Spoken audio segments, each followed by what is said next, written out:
जी कांग्रेस में भी ये बहुत पुरानी परंपरा रही है। एक जमाने में इंदिरा गांधी जी हुआ करती थी, वाजपेयी साहब हुआ करते थे, तब हम सब एक दूसरे के घर जाकर के चाय थड़ियों में बैठ के चाय पिया करते थे, गप्पे शप्पे मारा करते थे। पूर्व मुख्यमंत्री अशोक गहलोत लगातार पूरे 5 साल तक पक्ष हो या विपक्ष हो वरिष्ठ नेताओं के घर जाके उनका हालचाल पूछते थे, सलाह मशुरा लगातार करते रहते थे। और उसी परंपरा के तहत पूर्व मुख्यमंत्री से अशोक गहलोत जी से भी अभी भजनलाल जी कुछ दिन पहले मिलकर आए हैं और वसुंधरा अजय सिंधिया से भी मिलकर आए हैं, क्योंकि भजनलाल जी को इस बात का घमंड था कि मैं तो पर्ची से बन के आया हूं और मुझे तो किसके मिलने की जरूरत नहीं है। और आपने अभी देखा राजस्थान में एक बड़ा ब्याह निपटाया, पूरे हिंदुस्तान में निपटाया। बड़े ब्याह में तो इन्होंने बुआ जी को मनाया नहीं था, और बुआ जी को नहीं मनाया, उसका परिणाम आपने देखा कि 11 सीटें इनके हाथ से निकल गई। अब बजट आने वाला है और दूसरा छोटा ब्याह आने वाला है, 5 विधानसभाओं का उपचुनाव होने वाला है, पंचायत चुनाव होने वाले, नगर निकाय के चुनाव होने वाले, और पूरी भारतीय जनता पार्टी का घमंड पूरे देश में ऊपर से लेकर नीचे तक टूट चुका है।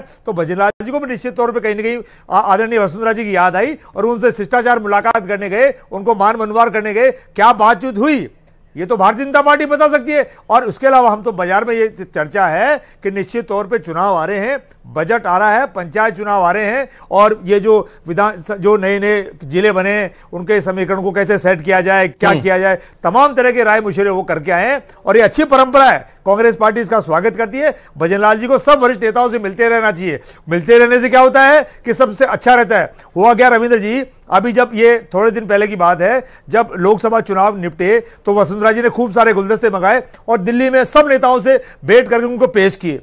अब भजनलाल जी को टेंशन हुई तो भजनलाल जी ने भी फटाफट 20 के एवज में 40 गुलदस्ते मंगाए और हेलीकॉप्टर लेके 8 बजे रवाना हुए और 9:30 बजे दिल्ली पहुंच गए। इन्होंने भी सारे कांग्रेस की भी थोड़ी बता देते जो मैंने सवाल आपसे पूछा था कि आपकी सरकार के शासनकाल में मुख्यमंत्री अशोक गहलोत और उप मुख्यमंत्री या जब वो पूर्व उप मुख्यमंत्री हो गए सचिन पायलट के बीच कितनी मुलाकात होती थी, और आप क्यों इस सबक को खुद नहीं अपने ऊपर आत्मसात कर रहे कि विधानसभा चुनाव आप लोगों ने क्यों हारा? अगर ये दोनों नेता एकजुट हो जाते तो शायद बेहतर स्थिति आप लोगों की होती।